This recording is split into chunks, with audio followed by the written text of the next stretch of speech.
I'm Miss Kraut. And I'm Miss McKellar. And you're listening to the Pastcast.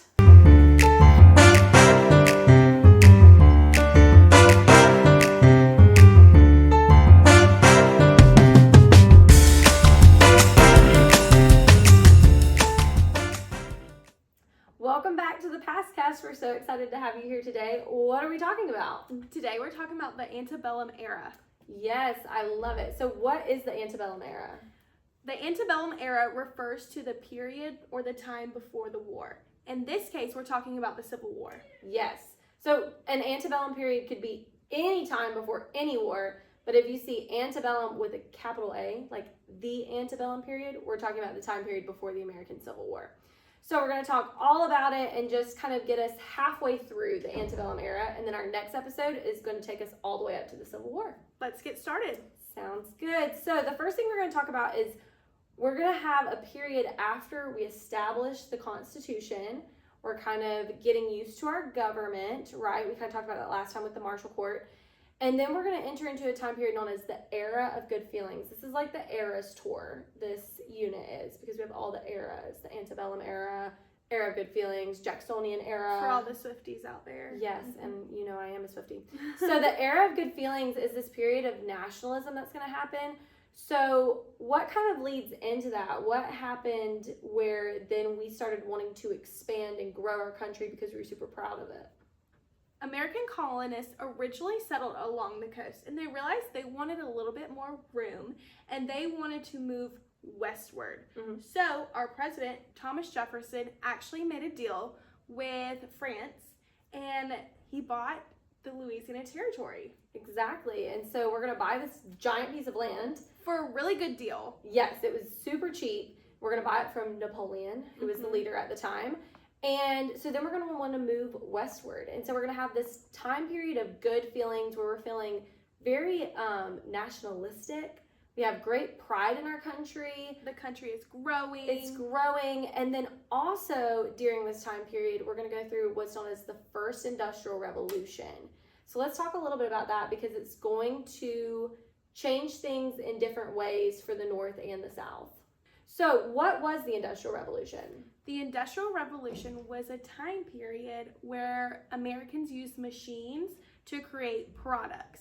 We have an advancement of technology like we've never seen before, and now we can make more products cheaper and quicker. Yes, and so it's going to be all sorts of types of things as far as like factories, textile mills, but also transportation like railroads and steamships. We're going to have a steam engine. So it's going to affect our regions differently. So how is it going to affect the North? Well, the North is going to really rely on creating manufactured goods. They want all the textile mills, they want all the factories where they are, and that is how they're making their money.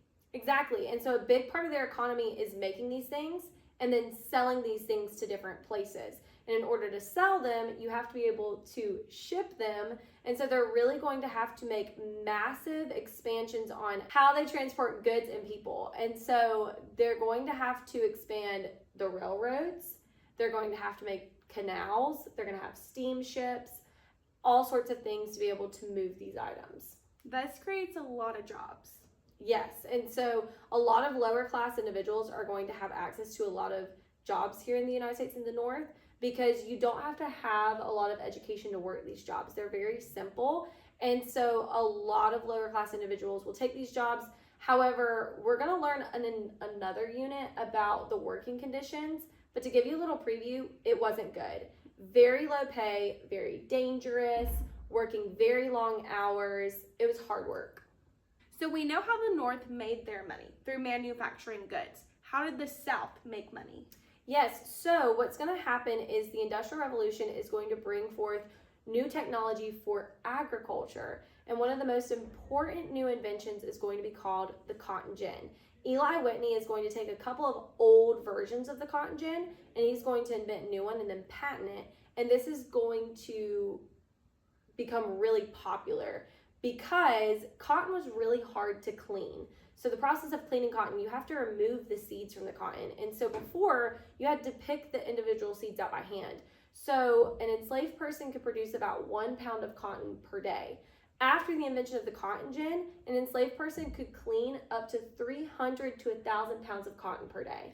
So it sounds like this invention might have made a lot of slaves' lives easier, right? It does seem that way because it makes it easier to clean the cotton, but what's actually going to happen is it's going to make cotton easier to clean, so therefore we need more cotton. And the harvesting of cotton is very laborious. It takes a lot of work because at this point we don't have tractors. Nowadays, if you were to be working on a farm that's producing a lot of cotton, you have massive tractors that could just go through and get all the cotton off the plant. During this time, each individual piece of cotton had to be picked from the plant, which is really hard. So this actually made slavery worse?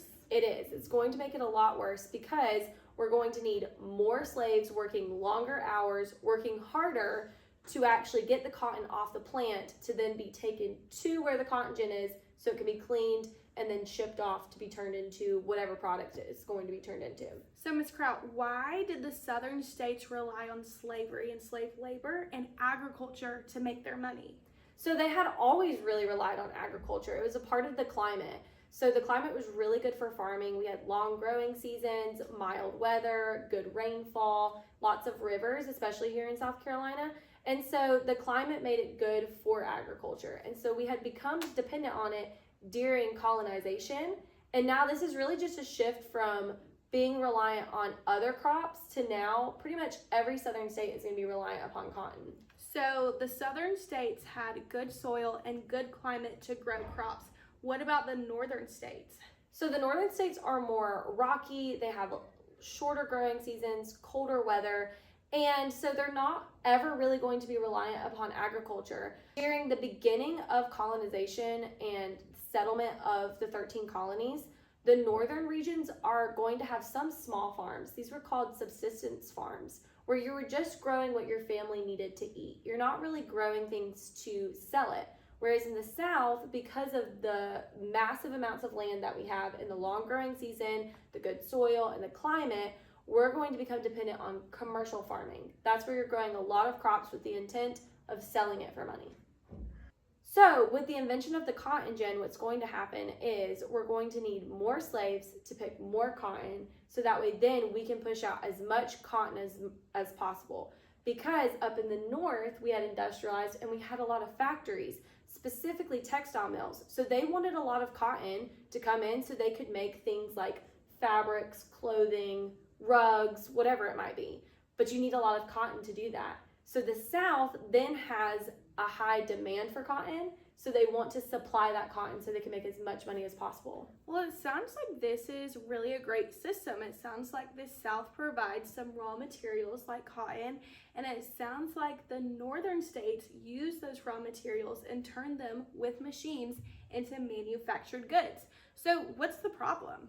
So it's really actually going to work very well for a long period of time. But we have to remember that the South is going to be making a lot of cotton. In fact, cotton was so important to the South that they nicknamed it King. Yes. King Cotton. King Cotton. So it was super important. So we're making so much cotton. We're not just providing cotton to New England, but we're also providing cotton to other countries like Great Britain. And so this is a massive market for us. We're making a ton of money. So we become more reliant on cotton, more reliant on slaves to produce the cotton. Meanwhile, the North is becoming more reliant on manufacturing. And something we haven't touched on yet is that they actually oppose slavery. So while the South becomes more dependent on slavery, the North has totally moved away from slavery, and they've actually, in most states, abolished it, where it's not even legal anymore. All right, so we've talked a lot about the North and the South, but we just mentioned the Louisiana Purchase, so what's going on in the West? Yes, so we just purchased that land from France out west. This is going to cause a lot of American settlers to want to move and settle westward. In fact, a new ideology is created called Manifest Destiny. This is the idea that Americans have the God-given right to settle in the land between the Atlantic and Pacific Oceans. Yes, and so one part about this is it sounds really great, right? And we talked about the fact that it's going to lead to a lot of nationalism, where we have great pride in our country, right? It's our manifest destiny to move out west. But one really sad thing that's going to happen with this is as we want to push westward, we're going to end up having a lot of conflict with Native Americans who were living out west, because when we had settled in the 13 colonies, we kind of pushed them westward. Well, now we want that land back again. So what's going to happen because of this? Yes, so this is going to cause conflict between these new settlers and Native Americans. Our government is actually going to set aside land and force these natives to live on this land. Yes, it's a really sad time. So the president at the time, Andrew Jackson, is going to basically allow these states to force the Native Americans off their land. Specifically here in South Carolina and West Georgia, we know that we have the Cherokee Nation. And so they were a part of this. And so we broke the treaty with them. They forcibly removed them from the land in what was known as the Trail of Tears. It was this really hard trek from western Georgia and South Carolina all the way to Oklahoma. So they're going to be forced to live on what was known as reservation, which is that land that they set aside. You can actually still find these reservations today. This land is still set aside for natives today to live on. So what was a really joyous, exciting time for Americans, where we're growing, expanding, we have new technology, we are excited about this growth, is a really sad time for Native Americans. Yes, and as these settlers are moving westward, we see that new states are forming, and these new states actually want to join the United States. Yes, but it's going to take a little bit of time, because each state is going to have at least 60,000 people living within a territory for it to become a state, as well as each of these territories are going to have to create a constitution to then be added into the United States. This seems really great. Of course, other than the Native Americans, but it seems great for the settlers. What's the problem? Yeah, it does seem great. The North is doing great economically. The South is doing great economically. The West is growing. You have westward expansion. You have nationalism. You have industrialization. And all of these factors is going to create the perfect storm for tension in our country. Because as each of our regions grow and change, become stronger, they also create a stronger identity, where the people living in those regions really are going to become aligned with the needs of their regions over their country. And so it's not going to be a period of nationalism anymore, where people have such intense pride and loyalty in their country, but instead people are going to become really loyal to their region over their country. Yes, and this is called sectionalism.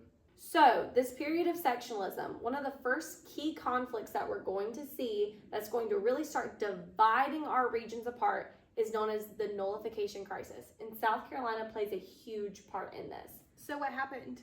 So in the early 1800s, there's going to be a tariff passed. Remind us what tariffs are, because we've talked about it a lot. Tariffs are a tax on imported goods. So goods coming in from one country into your country. Exactly. And so during this time, the U.S. government is going to impose a tariff on manufactured goods, because we're not the only country that has been industrializing. In fact, Great Britain industrialized before us. So they're going to have a lot of factories. They're going to be creating a lot of manufactured goods. And so we're going to be importing all of those goods into our country. But now that we're industrialized, that's competition for our northern manufacturers. So what's going to happen is the U.S. government is going to put a tax on these imported manufactured goods, with the hope that it would make those goods more expensive. So then citizens would rather buy American-made products than foreign products. Well, that seems fair. You want to incentivize people buying and making money in your country. Yes, and again, that's a nationalistic policy. And during the time, all about what is best for our country, not other countries. But not everyone's going to be super happy with these tariffs. Southerners were reliant upon agriculture and exporting cotton. And so they didn't have a lot of factories. They weren't making a lot of manufactured goods. So they had to get their manufactured goods from other places, like the North and England. So they would buy a lot of imported goods. So how would you feel if you have to buy a lot of imported goods or a lot of goods from a certain place, and then all at once the U.S. government says, hey, I know you have to buy these from different places because you can't make them yourself. We're going to make it more expensive for you. Yeah, I don't think I'd be too happy about that. No, they were not. On top of that, with tariffs, a common practice is when a country puts a tariff on another country's good, a lot of times that country will retaliate, which means they'll kind of like fight back in a way. and they'll put a tariff on your goods. So all that cotton that's coming from the United States, these other countries that we had put tariffs on, they're then going to put tariffs on our cotton, making it more expensive in those countries. So it sounds like because the northern states and southern states had completely different economies, it sounds like these tariffs really helped the northern states while really hurting the southern states. Exactly. There wasn't a lot of benefits for the Southerners when it came to tariffs. And so they didn't like it. And here in South Carolina, it became a huge issue. People were outraged by it. And so it's going to lead our state to basically propose, hey, we think this is unconstitutional and unfair, so we're just not going to follow the law. Yes, in fact, they were so mad, they called these tariffs the tariffs of abomination. Yeah, they hated them. And so they're going to pass what's known as the Ordinance of Nullification. What does that mean? So to nullify means to cancel out. So they basically passed a law saying that they were going to cancel the tariff and they didn't have to pay it. Wait, we've talked about the Constitution. I thought states had to follow federal laws. That's right. It's called the Supremacy Clause, which we have talked about before. And so states can't just ignore federal laws. So this was completely unconstitutional and illegal. So who led this movement? It was actually John C. Calhoun. He was a senator for South Carolina, and he strongly opposed tariffs. And again, he was someone who really pushed for the needs of South Carolina over the United States. So he wasn't really interested in what was better for the United States as a whole. He was interested in what was best for his state. So he was seen as a hero among Southerners. Yes. And so he's really going to push this movement forward, but he's going to kind of create an enemy, a political opponent, with the president at the time, Andrew Jackson.